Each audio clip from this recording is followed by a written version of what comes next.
오늘을 살아가는 우리는 선택의 홍수 속에 살아갑니다. 장래의 진로를 선택해야 되고, 결혼도 선택입니다. 직장도 선택을 해야 되고, 사업도 선택을 해야 되고, 어떤 영역에 투자를 한다면 투자도 선택을 해야 되고, 자녀 교육도 선택해야 되고, 모든 것들이 크고 작은 선택의 연속 속에 있습니다. 이 선택에 있어서 거기에 대한 전문적인 정보는 넘쳐나지만 정작 무엇을 선택하려고 하면은 전문가의 조언조차도 잘 귀에 들어오지 않습니다.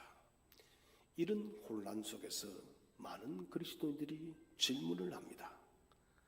하나님은 정말 나의 삶을 인도하시는가?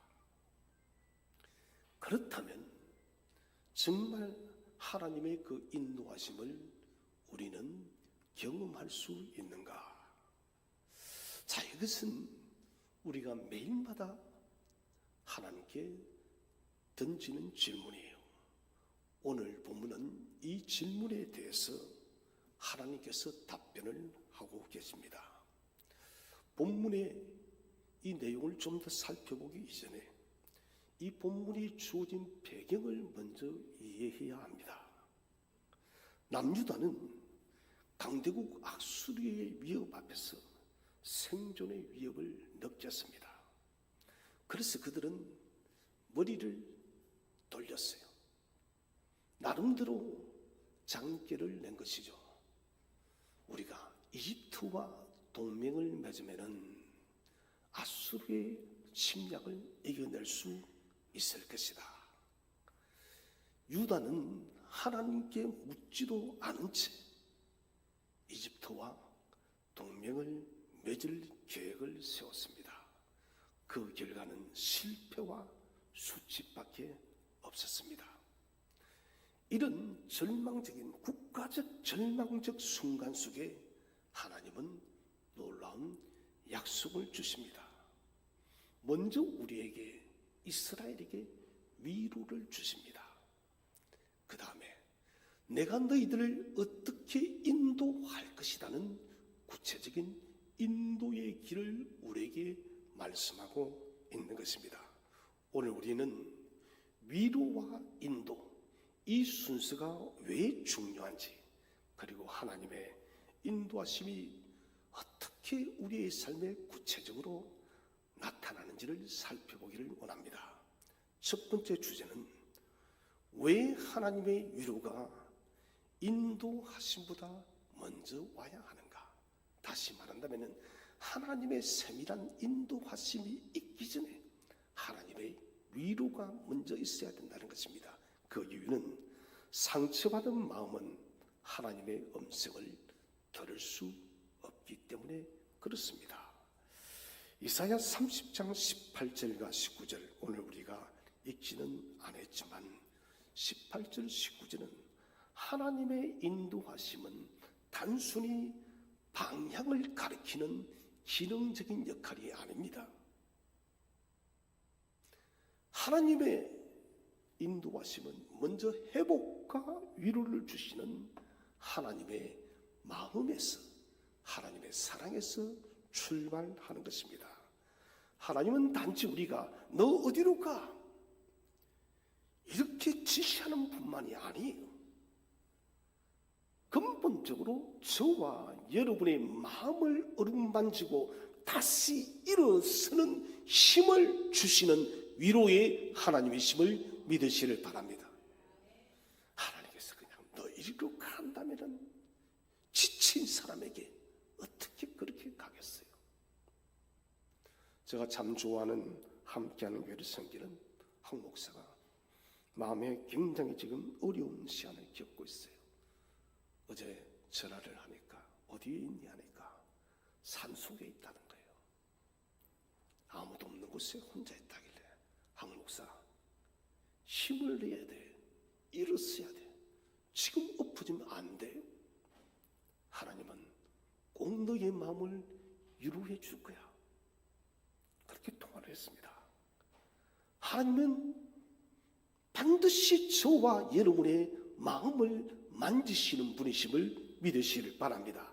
18절에서 보시면은 우리 성경에는 그러나 여호와께서 너희에게 이렇게 바로 들어가는데 앞에 개역 개정에는 이렇게 되어 있습니다. 그러나 여호와께서 기다리시나니 너희에게 은혜 베푸시기를 원하시며 이렇게 들어갑니다. 자, 중요한 것은 하나님이 원하신다는 것입니다. 무엇을? 우리에게 은혜 베푸시기를 원하시는 하나님. 마치 부모님이 아픈 자녀를 어떻게든 먼저 살피고 고쳐주고 보살피기를 원한다는 거예요. 자녀의 마음이 여러 갈래로 찢어졌어. 며칠째 집에도 방 안에서도 나오지를 않습니다. 여러분, 이때 부모의 할 일이 무엇일까요? 그 상처받고 갈갈이 찢어진 아이의 마음을 보듬어 주는 것이에요. 하나님은 회복한 자녀가 당신을 향해서 다시 걸어놓기를 기다리고 계십니다. 특별히 18절에 기다리다, 이 하카라는 히브리어를 쓰는데요. 이것은 단순한 대기, 단순한 기다림이 아닙니다. 기다리고 또 기다린다는 거예요. 깊은 갈망과 인내. 다시 말한다면 하나님께서 우리를 기다리시는데 하나님께서 갈망한다는 거예요. 하나님의 극도의 인내를 가지고 우리를 기다리고 기다린다. 마치 탕자를 기다렸던 아버지처럼 하나님은 저와 여러분을 인내하심으로 기다리고 있음을 믿으시기를 바랍니다. 하나님은 기다리심에 있어서 초조하게 기다리지 않아요. 인간은 자녀를 기다림에 있어서도 회복될까 회복되지 않을까 그 마음이 초조해요. 그러나 하나님은 확신 있는 사랑으로 확신을 가지고 기다리는 것입니다. 반드시 일어날 것이야. 내 아들이 내 딸이 반드시 일어나. 내가 그렇게 결정해 놨어. 이렇게 하고 기다리시는 분이 살아계신 하나님이세요. 사람의 기다림은 물음표가 찍히지만 하나님의 기다림은 언제나 느낌표예요. 하나님은 실수가 없으셔. 19절에서는 하나님께서 실제로 어떻게 위로하는지를 보여주고 있습니다. 너희는 다시 울지 않게 될 것이다. 이 표현은 눈물이 멈춘다는 뜻이 아닙니다. 이 운다는 것은 마음 깊은 곳에서 쏟아져 나오는 절망이에요. 상실입니다. 통곡이에요. 하나님은 그 깊은 울음 속에 저와 여러분을 찾아옴을 믿으시길 바랍니다. 우리 아픔으로 인해서 우리가 고통할 때 그 아픔을 찾아오심을 믿으시길 바랍니다. 그리고 위로하는 거예요. 그리고 도와주십니다. 이것은 하나님이 우리가 처한 고통을 무시하거나 외면하지 않으시고 그 안에서 가장 먼저 응답하겠다는 약속입니다. 외면하는 분이 아니에요. 무시하지 않습니다. 내가 반드시 너의 울음소리에 응답하겠다. 그렇다면 왜 하나님의 인도하심보다 위로가 먼저 선행되어져야 할까요? 그 이유는 20절에서 찾을 수가 있습니다. 비록 주께서 너희에게 슬픔의 빵과 고통의 물을 주셨으나 여호와께서 여전히 너희와 함께 계시며 너희를 가르칠 것이다. 이 말씀은요, 우리의 삶 속의 고난과 시련이 하나님이 없었어 이것이 아니다는 것입니다. 그분이 우리를 훈련시키는 자리라는 것입니다. 여러분, 지금 우리가 고난의 슬픔의 빵과 여러분 고통의 물을 먹는다 할지라도 이것은 하나님이 없어서 그런 것이 아니라 하나님이 저와 여러분을 훈련시키고 있음을 믿으시기를 바랍니다. 그래서 여러분 괜찮은 거예요. 하나님이 없다면 이 슬픔의 빵과 고통의 물은 말 그대로 철저한 눈물입니다. 그런데 이 모든 고난의 환경을 주님께서 섭리의 손으로 운행하시고 우리를 아름다운 하나님의 사람으로 훈련시키는 과정이니 이것이 얼마나 우리에게 위로가 되는지를 몰라요. 오늘 본문에서 슬픔의 빵과 고통의 물이라는 것은 여러분 밥을 매일 먹잖아요. 물도 매일 마십니다.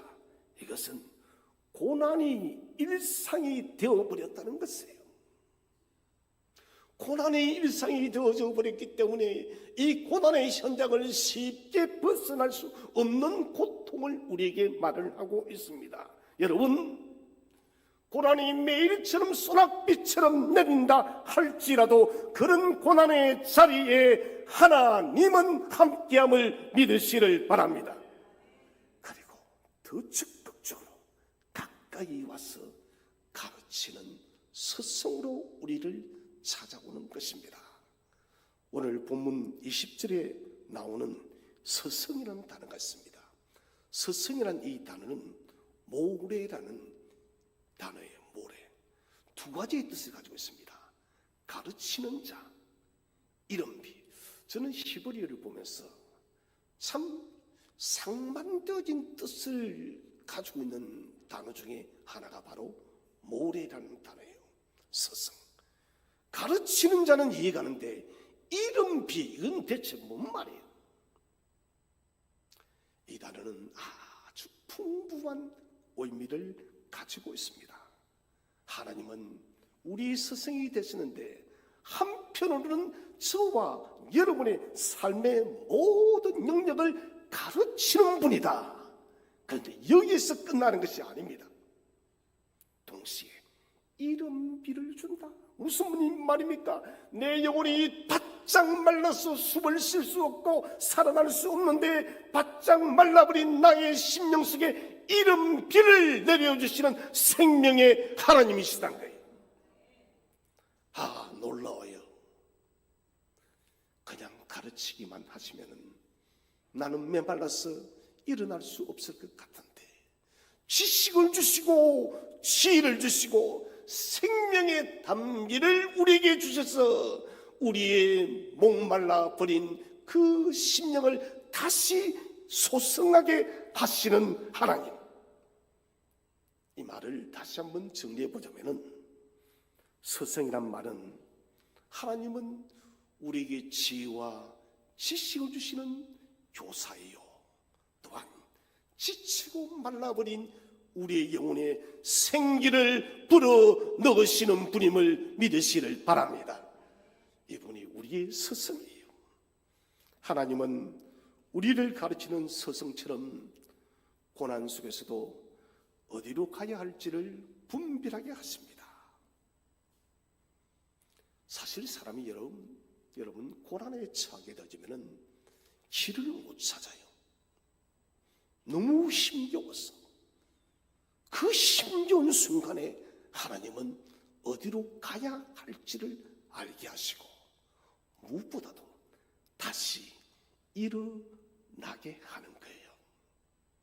바짝 엎어져 있어도 엘리야가 로뎀나무 안에 들어 누웠어. 하나님, 나는 열조보다 못합니다. 나를 죽여주세요. 나는 살아갈 인생의 의미를 더 이상 모르겠습니다 하고 엎드렸을 때 하나님은 어떻게 하시는가요?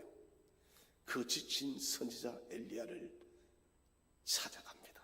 천사를 두 번 보내서 물을 먹이고 떡을 먹여서 다시 일으키시는 하나님, 그 하나님은 저와 여러분의 하나님이심을 믿으시기를 바랍니다. 이런 빛처럼 메마른 마음에 은혜의 단비를 주시고 다시 살아나게 하고 다시 회복하게 하시는 분입니다. 주님의 위로는, 하나님의 위로는 단순히 눈물을 닦아주는 데에서 그치지를 않아요. 오히려 그 눈물이 붓고 있는 고통의 의미를 바꿔주십니다. 그 눈물놈에 있는 하나님의 계획과 은혜의 길로 저와 여러분을 이끌어감을 확신하시기를 바랍니다. 여러분, 그래서 사람들은, 믿지 않는 사람은 고통은 그 고통 그 자체지만 우리에게는 아니에요. 고통의 의미를 바꾸어서 생명으로 바꾸시는 능력의 하나님을 찬송하시기를 바랍니다. 그래서 성도는 어떤 상황에 처해도 소망과 힘과 용기와 꿈을 가지는 거예요. 이처럼 하나님의 위로는 지혜와 생명, 교훈과 회복이 함께하고 있습니다. 우리가 가장 연약할 때, 가장 외로울 때 하나님은 외면치 않고 먼저 찾아오셔서 위로해 주시고, 나는 길이 전혀 보이지 않는데 하나님은 하늘 문을 여시고 우리에게 새로운 길을 열어주시는 분이십니다. 오늘도 바짝 말라버린 나의 심령에 조용히 단비가 되어서 내리십니다.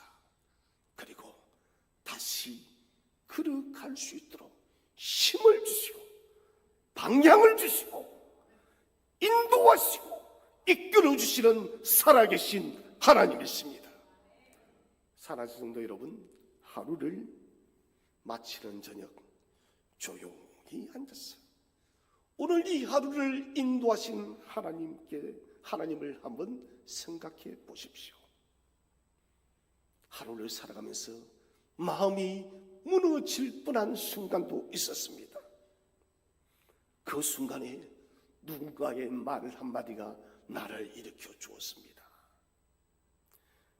도무지 기회가 없었는데 예기치 않았던 인생의 기회가 열렸습니다. 마음이 하루 종일 답답하고 불안했는데 왠지 갑자기 평안이 찾아왔습니다. 여러분, 이것은 우연이 아닙니다. 그 자리에 하나님이 함께 계셨음을 확신하시기를 바랍니다. 하나님이 함께 하셨기 때문에 우리에게 그렇게 힘과 용기를 주셨다는 것입니다. 하나님의 인도하심은 종종 이런 아주 작고 조용한 순간들 속에 숨어 있습니다.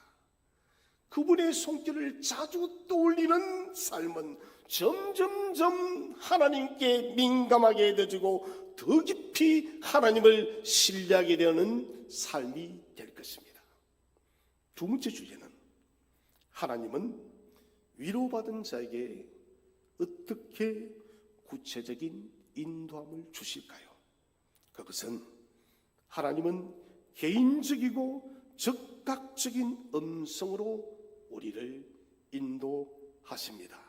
자, 하나님께서는 개인적이고 즉각적으로 우리에게 말씀하세요.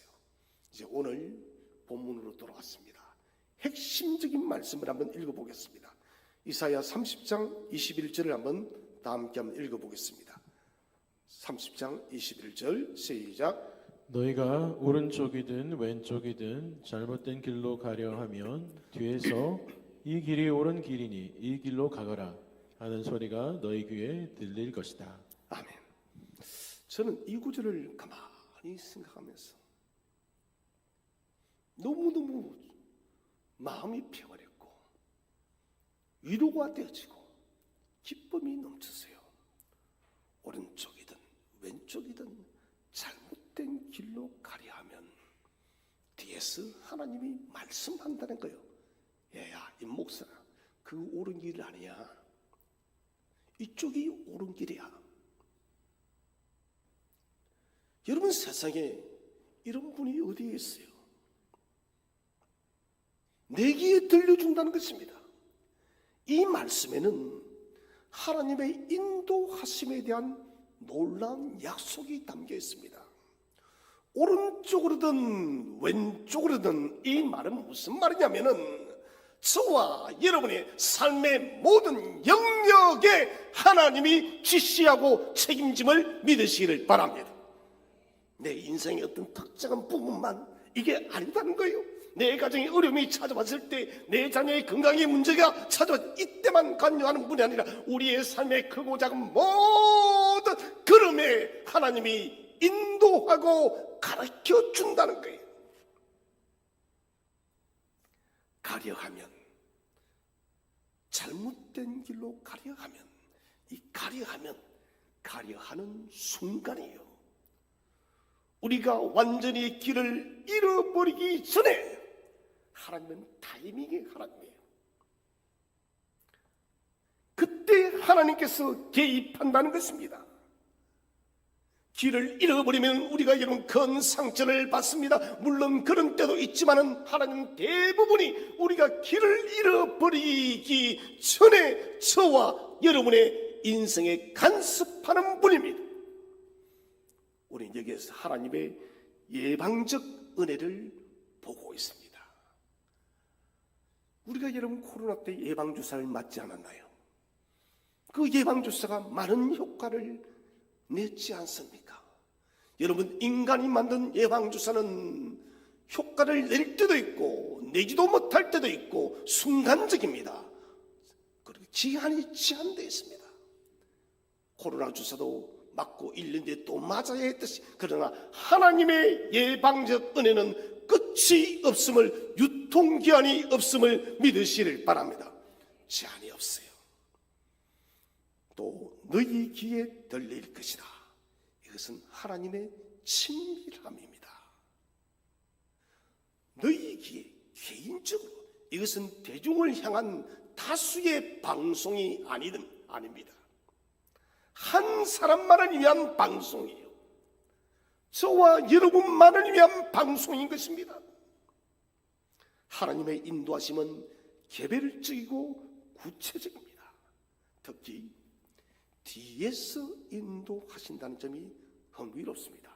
우리는 하나님의 인도하심을 대부분 앞에서 인도하시는 하나님, 광야 사시는도 구름 기둥 불기둥은 앞에서 인도하시던데, 오늘 선지자 이사야는 흥미롭게도 뒤에서 인도하시는 하나님. 보통 우리가 알다시피 인도자는 앞에서 길을 이끌어 가야 됩니다. 그런데 오늘 이사야는 하나님의 인도하심에 대해서 특별한 점을 나타내고 있어요. 뒤에서 말씀하신다.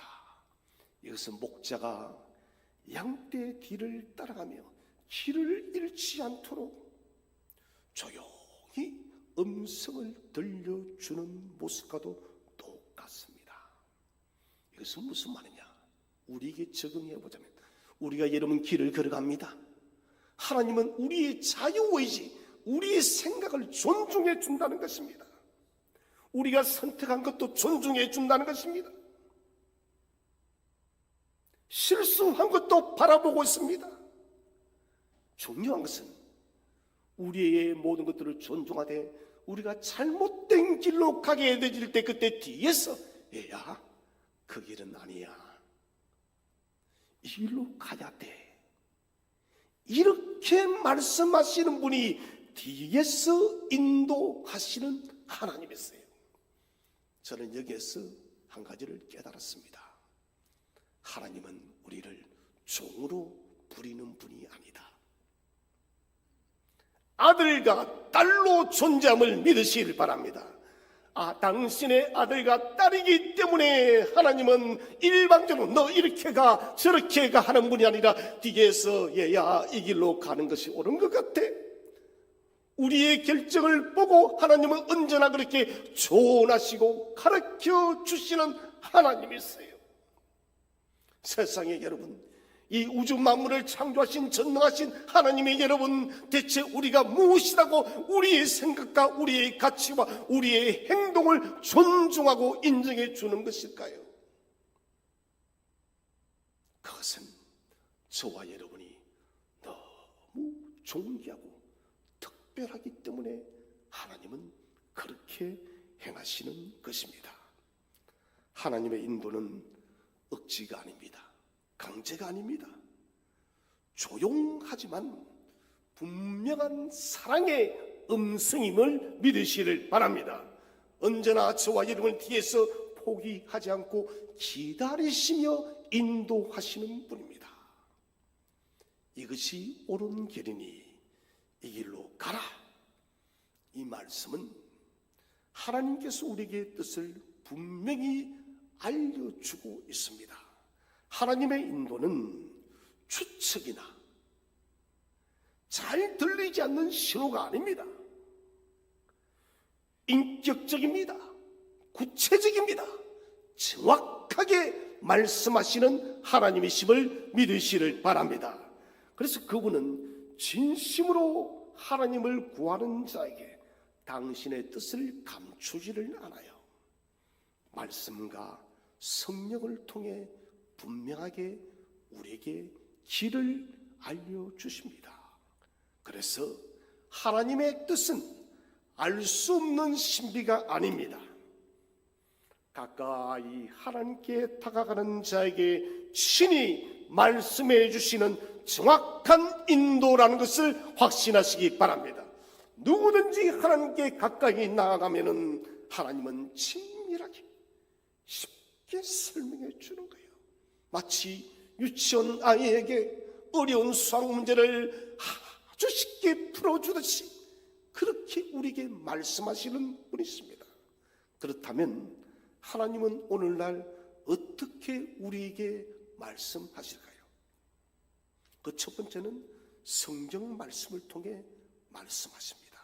시편 119편 105절 주의 말씀은 내 발의 등이요 내 길에 빛이 됨을 믿으시기를 바랍니다.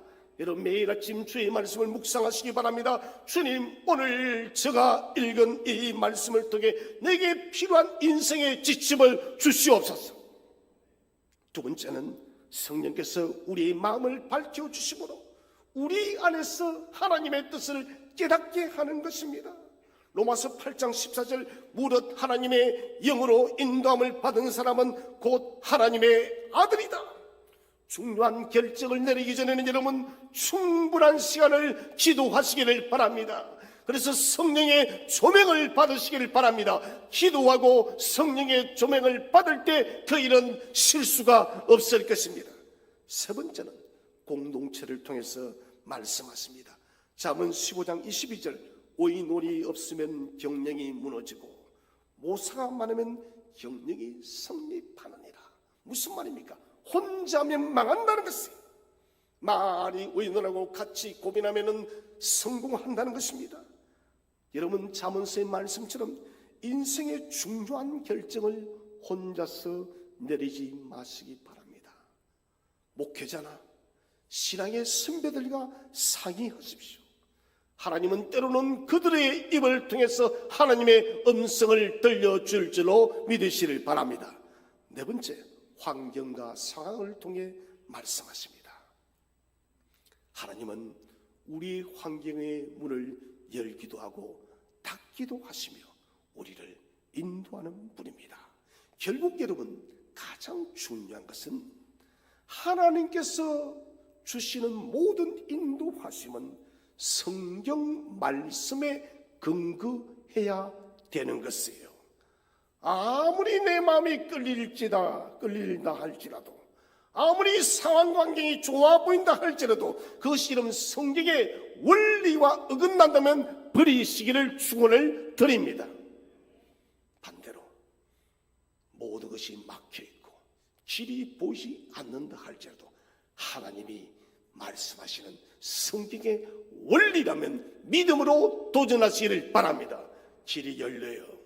성경은 하나님께서 오늘 우리에게 가장 확실하게 인도하시는 통로입니다. 그리스도인을, 저와 여러분을 인도하시는 하나님의 최고의 방법이 뭐냐? 바로 말씀이라는 것입니다. 그렇기 때문에 우리는 매일마다 말씀을 묵상해야 됩니다. 큐티를 하시든 성경을 읽든지 성경을 써보든지 여러분 매일매일마다 주의 말씀과 함께 살아가시기를 바랍니다. 이 네 가지 균형을 이룰 때 하나님의 인도는 더욱더 저와 여러분에게 분명하게 나타날 것입니다. 세 번째 주제는 하나님의 인도하심을 따를 때 어떤 전인적 회복이 일어날까요? 그것은 영적 정화에서 시작하여 물질적, 정서적, 관계적 회복까지 이루어집니다. 저는 이 세 가지를 보면서, 네 가지를 보면서 총체적인 회복이다. 하나님의 인도는 부분적인 회복이 아니라 총체적으로 저와 여러분을 일으킬 줄로 확신하시기 바랍니다. 하나님, 이 부분은 도무지 왜 이래요? 이런 분이 아니라는 거예요. 총체적으로 우리를 회복하시는 하나님. 그래서 하나님의 인도하심을 따를 때 일어나는 변화는 단계적입니다. 첫 번째가 영적인 정화가 일어납니다. 우리 한번 성경을 좀 읽으면서 봅시다. 30장 22절을 읽어보겠습니다. 시작. 너희에게 은이나 금을 입힌 우상들이 있지만 너희가 그것들을 부정하게 여기고 더러운 쓰레기를 버리듯 그것들을 내어 던지며 빨리 사라져 버려라 하고 말할 것이다. 자, 은이나 금을 입힌 우상들이 있지만 너희가 그것을 부정하게 여기라. 쓰레기를 버리듯 빨리 던져버리라. 이 불길한 물건은 어떤 것을 말하냐면은 구약시대의 여인들이 월경 중 사용하는 천을 의미합니다. 여러분, 월경이 왜 부정하게 취급이 되어지냐면은 월경은 생명의 죽음을 말하는 거예요. 생명이 되지 못하고 그것이 여러분 피로서 나오기 때문에 월경이 부정하다는 것입니다. 그래서 구약시대에 월경한 여인의 이 천은, 피가 묻은 천은 아주 더러운 것으로서 부정한 것으로 취급이 되었습니다. 그래서 오늘 22절에서 하나님의 인도함을 경험한 사람은 과거에 의지했던 모든 우상들을 이처럼 부정한 것처럼 완전하게 과감하게 버리는 거예요. 영적 정화의 첫 걸음이에요. 오늘날 우상은 무엇입니까? 대표적인 것이 우리 모두가 가장 좋아하는 게 뭐예요? 하나님이다 말하는 사람 별로 없는 것 같아요. 단번에 돈이답니다. 돈이. 우리 교회도 심각합니다. 저는 하나님 할 줄 알았더니 돈 안에 돈. 돈에 돈, 명예, 권력, 인간관계. 여러 사람 너무 좋아하지 마세요. 이 우상이에요. 저희 대학 동기 한 명 보면은 완전 오지랖이 무슨 천만지락 같아. 온 동네 온 친구들 다 오지랖이에요. 관계가 끝이지 않은 곳이 없어요. 술 좋아요, 친구 좋아요. 여러분, 사람이 좋은 게 아니라 이거 우상숭배예요. 우상숭배예요. 그리고 자녀가 될 수도 있어요. 남편이 될 수도 있어요. 아내가 우상이 될 수도 있다는 것입니다. 그래서 우리는 매주 주일마다 하나님, 내가 지난 한 주간 가장 신뢰하고 의지했던 것이 무엇입니까? 하나님보다 더 신뢰하고 하나님보다 더 사랑하고 하나님보다 더 의리했던 것이 있습니까? 주님, 그것이 있다면 내가 놓아버리게 해 주시옵소서. 하나님이 내 삶의 절대적 신뢰, 절대적 힘이 되게 도와주시옵소서. 그래서 여러분, 혹시 하나님보다 더 사랑하고 의지하는 것이 있다면 당장 버리시기 바랍니다. 영적 정화가 먼저 일어나야만 우리는 온전한 회복이 일어납니다. 두 번째는 여러분 좋아하는 것이에요. 물질적 회복이 따릅니다. 우리 한번 성경을 읽어보겠습니다. 23절 24절 시작. 그때가 오면 여호와께서 너희에게 비를 내려 주셔서 땅에 씨를 심으면 그 땅에서 많은 작물을 거두게 될 것이다. 그날이 오면 가축에게 먹일 것도 많을 것이며 양떼가 풀을 뜯을 목장도 넓어질 것이다. 밭 가는 소와 나귀도 삽과 갈퀴로 까부른 사료를 마음껏 먹을 것이다. 자, 이 말씀은 당시 농업사회였던 당시에 가장 구체적이고 실제적인 복을 말해주고 있습니다. 하나님께서는 때를 따라 비를 내려주시고 농부에게 제일 좋은 것이 무엇입니까? 풍성한 수확입니다. 그리고 가축들까지 배불리 먹게 하시겠다. 하나님께서 물질적인 회복을 이루어 준다는 것입니다. 중요한 것은 순서입니다. 네가 뿌린 땅에 뿌린 종자에 먼저 여러분 수고하라는 것입니다. 여러분 아무런 수고 없이 결과를 기대해서는 안 됩니다. 아무 일도 도전하지 않으면 어떤 일도 일어나지 않습니다. 하나님의 인도하심을 따른다고 해서 아무것도 하지 않고 기적만 기대해서는 안 됩니다. 성실한 노력이 위해 하나님의 축복이 더해질 줄로 믿으시를 바랍니다. 그래서 여러분의 일터에서 최선을 다하시기를 바랍니다. 가정에서 맡은 직무도 최선을 다하시기 바랍니다. 부모의 직무도 다하시기 바랍니다. 이 일을 여러분 우리가 잘 감당할 때 그 결과를 하나님께서 좋은 것으로 만들 줄로 믿으시를 바랍니다. 세 번째, 환경적 변화도 따라옵니다. 우리 한번 읽어보겠습니다. 25절 말씀 시작. 수많은 적들이 죽임을 당하고 망대들이 무너지는 날에 모든 높이 솟은 산과 언덕 아래로 시냇물이 흐를 것이다. 자, 적들이 죽임을 당하고 이것은 대적들이 멸망하는 날을 우리에게 말해주고 있습니다. 즉, 저와 여러분을 괴롭히는 인생의 문제들이 해결되는 때입니다. 그때 높은 산과 모든 언덕 아래로 시냇물이 흘러내리라. 이것은 풍성한 공급입니다. 생명력이 넘치는 상황을 우리에게 묘사하고 있습니다. 여러분 오늘날 우리의 대적들이 참 많습니다. 갑작스러운 건강의 힘듦으로 인해서 여러분 우리가 앓고 있는 치명적인 질병이 우리의 적이 될 수가 있습니다. 경제적인 어려움이 우리의 여러분 대적이 될 수가 있습니다. 인간관계의 갈등이 우리의 대적이 될 수가 있습니다. 그러나 하나님의 인도하심을 믿고 따를 때 이 모든 문제들이 해결될 줄로 확신하시기를 바랍니다. 하나님이 다야 해결하겠다는 것입니다. 마지막 네 번째는 완전한 치유와 회복이 임합니다. 우리 26절을 읽어보겠습니다. 26절 시작. 여호와께서 자기 백성의 상처를 싸매어 주시고 주께서 백성들을 치셔서 생긴 상처를 고치시는 날에 달빛은 햇빛처럼 밝아질 것이다. 그리고 햇빛은 지금보다 7배나 밝아져서 마치 7개의 태양을 한데 모은 것만큼 밝아질 것이다. 아멘. 달빛이 햇빛 같고 햇빛이 여러분 무려 7배 완전한 회복과 기쁨을 의미합니다. 숫자 7은 완전 숫자입니다. 하나님은 완벽한 역사를 통하여 저와 여러분을 고치고 회복할 줄로 믿으시기를 바랍니다. 단순히 원상복구를 시키는 것이 아닙니다. 여러분 이전보다 더 나은 상태로 저와 여러분이 우뚝 설 줄로 믿으시기를 바랍니다. 하나님의 인도를 따르는 사람은 단순히 문제가 해결되는 것 그것에 그치지 않습니다. 그 문제를 통해서 더 깊은 신앙을 갖게 됩니다. 더 큰 사역의 기회를 갖게 될 것입니다. 더 풍성한 인생을 살게 될 줄로 믿으시길 바랍니다.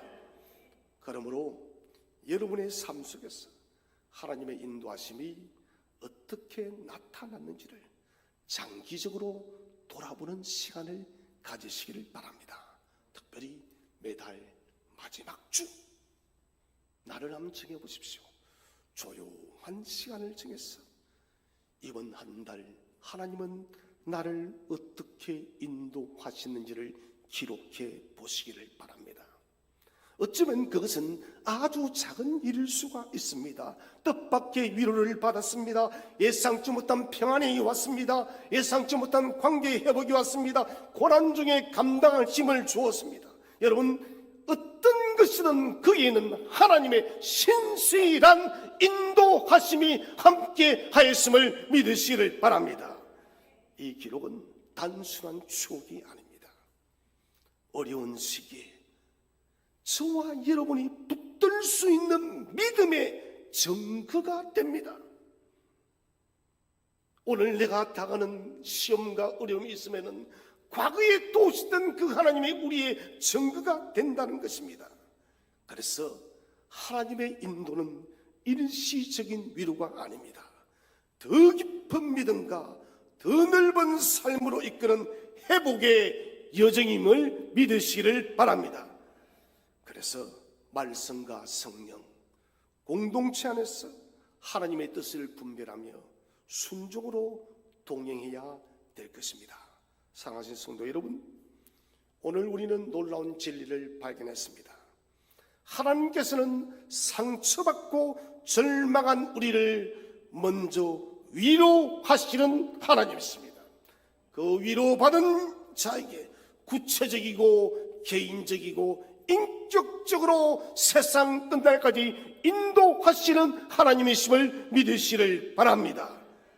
너희가 오른쪽이든 왼쪽이든 잘못된 길로 가려 하면 뒤에서 이 길이 옳은 길이니 이 길로 가거라 하는 소리가 너희 귀에 들릴 것이라. 여러분, 이 말씀은 이사야 선지자 고대 세계에만 던져진 이야기가 아니라 지금도 그대로 역사하는 말씀임을 믿으시기를 바랍니다. 그래서 이제 우리가 어떻게 해야 될까요? 매일 하나님의 위로를 구하시기를 바랍니다.